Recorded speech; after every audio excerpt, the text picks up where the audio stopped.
Hello नमस्कार दोस्तों। मैं अमित गोस्वामी आप सभी का हमारे यूट्यूब चैनल पर स्वागत करता हूँ। बात करेंगे रेलवे की परीक्षाओं के लिए जो पिछले कुछ वर्षों में पूछे गए प्रश्न हैं, जिनके फिर से रिपीट होने के बहुत ज़्यादा चांस यहाँ पर बनते हैं। उन्हीं को हम यहाँ पर कवर कर रहे हैं। तो टाइम वेस्ट न करते हुए हम सीधा प्रश्नों पर आते हैं। शेख मोइनुद्दीन चिश्ती की दरगाह कहाँ पर स्थित है? अजमेर राजस्थान के अंदर स्थित है और चिश्ती सिलसिले से संबंधित है ये, क्योंकि एग्जाम में ये भी आता है शेख मोइनुद्दीन किस सिलसिले से संबंधित थे? चिश्ती सिलसिला। महात्मा गांधी ने किस भारतीय राष्ट्रीय कांग्रेस सत्र की अध्यक्षता की थी? बेलगाम 1924। अब क्योंकि महात्मा गांधी ने सिर्फ एक ही कांग्रेस अधिवेशन की अध्यक्षता करी थी, इसलिए ये महत्वपूर्ण बन जाता है। तो आपको सन और स्थान दोनों ही याद रखना है। तो बेलगाम की थी और ये था 1924। एक 1923 में आपका बहुत बार आता है स्वराज पार्टी। स्वराज पार्टी की स्थापना मोतीलाल नेहरू और चित्तरंजन दास ने 1923 ईस्वी में की थी। ये प्रश्न भी बहुत ज़्यादा बार आपके एग्जाम में पूछा जाता है। गीत गोविंद किसके द्वारा लिखा गया था? तो जयदेव के द्वारा लिखा गया था गीत गोविंद। कैबिनेट मिशन भारत में किस वर्ष आया था? 1946 में भारत के अंदर कैबिनेट मिशन आया था। भारत में सांप्रदायिक चुनावी प्रणाली सबसे पहले किसके द्वारा शुरू की गई थी? मार्ले मिंटो रिफॉर्म्स 1909 में। मार्ले मिंटो सुधार आपके एग्जाम में पूछा जाता है, तो आपको याद रखना है 1909। बेरी बेरी रोग किस विटामिन की कमी से होता है? तो विटामिन B1। नींबू के रस का पीएच मान कितना होता है? 2 होता है। जो ये स्केल आपका रहता है पीएच का, वो होता है 0 से 14। यदि 0 से 7 के बीच में आप किसी का पीएच मान है वो अम्लीय प्रकृति का है, और 7 से 14 के बीच में पीएच मान है वो है आपकी क्षारीय प्रकृति का। तो अम्ल एक अम्लीय नींबू एक अम्लीय प्रकृति का है, क्योंकि इसका पीएच मान 2 है। पाइथन एक किस प्रकार की भाषा है? तो कंप्यूटर के क्षेत्र में ये एक प्रोग्रामिंग भाषा है। भारत का केंद्रीय औषधि अनुसंधान संस्थान कहाँ पर स्थित है? लखनऊ के अंदर।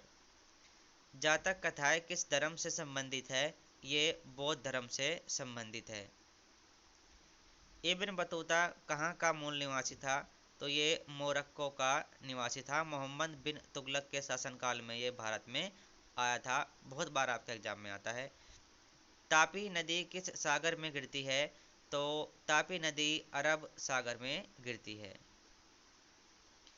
विमुद्रीकरण के समय जब 2016 के अंदर विमुद्रीकरण यानी कि डीमोनेटाइजेशन हुआ था, उस समय भारत के रिजर्व बैंक के गवर्नर कौन थे?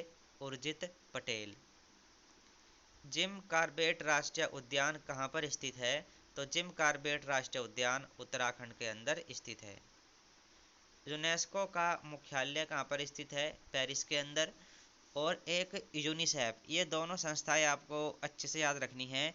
यूनेस्को का मुख्यालय पेरिस और यूनिसेफ का मुख्यालय न्यूयॉर्क। लोकसभा और राज्यसभा की संयुक्त बैठक की अध्यक्षता कौन करता है? लोकसभा का जो अध्यक्ष होता है वो ही संयुक्त बैठक की अध्यक्षता करता है। कौन सा स्थान यूरेनियम के खनन के लिए प्रसिद्ध है? जादूगोड़ा। ब्रायोफाइटा किस वनस्पति से संबंधित है? मार्केंसिया। हुमायूंनामा किसके द्वारा लिखी गई पुस्तक है? गुलबदन बेगम।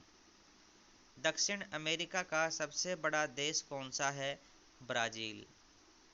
2016 के जो ओलंपिक थे, रियो ओलंपिक, वो ब्राज़ील के अंदर हुए थे। कावेरी नदी जल विवाद किन दो राज्यों के बीच स्थित है? कर्नाटक और तमिलनाडु। भारत में निर्मित प्रथम नाभिकीय रिएक्टर कौन सा है? अप्सरा। भारत में कौन सा राज्य सोने का सबसे बड़ा उत्पादक है? सोने का सबसे बड़ा उत्पादक है कर्नाटक। हीरे का सबसे बड़ा जो उत्पादक है वो है मध्य प्रदेश। और हीरे का जो व्यापारिक केंद्र है वो सूरत गुजरात के अंदर है। आर्कटिक महासागर और प्रशांत महासागर को कौन सा जलडमरू मध्य जोड़ता है? तो बेरिंग जल संधि या बेरिंग जलडमरू मध्य है। दक्षिण अफ्रीका के प्रशासनिक राजधानी कौन सी है? प्रिटोरिया। प्लास्टिक में किसका उपयोग किया जाता है? एथिलीन। दास वंश की स्थापना या गुलाम वंश की स्थापना किसके द्वारा की गई थी? कुतुबुद्दीन ऐबक। और इसका जो वास्तविक संस्थापक माना जाता है वो है इल्तुतमिश। इल्तुतमिश की जो बेटी है रजिया सुल्तान, वह भारत के इतिहास की सबसे पहली महिला शासिका बनी थी। रिपब्लिक नामक पुस्तक के लेखक कौन हैं? प्लेटो। दाचिगाम राष्ट्रीय उद्यान कहाँ पर स्थित है? ये जम्मू और कश्मीर के अंदर स्थित है। 1912 में सिविल सेवाओं के संबंध में रॉयल कमीशन का गठन हुआ था। उस समय वहाँ का वायसराय यानी कि भारत का वायसराय कौन था? Lord Harding. Zoji La tunnel project ये कहाँ पर है? ये जम्मू और कश्मीर के अंदर है। बिग बैंग सिद्धांत किसके द्वारा प्रतिपादित किया गया था? George Lemaître. भगवान महावीर का मूल नाम क्या है? वर्धमान। महान साहित्य है एक जिसका नाम है मृच्छकटिक। इसके लेखक कौन है? तो इसके लेखक है शूद्रक। भारत रत्न का प्रावधान देश के अंदर कब पेश किया गया था? 1954। कोलेरू झील किस राज्य में स्थित है? तो कोलेरू झील भारत के आंध्र प्रदेश राज्य में स्थित है। तो ये प्रश्न आपके एग्जाम के लिए जो महत्वपूर्ण बन सकते हैं। आगे भी इस पर वीडियो आती रहेगी, कमेंट करके आप जरूर बताएं वीडियो कैसी लगी। फिलहाल इस वीडियो में इतना ही। Thank you.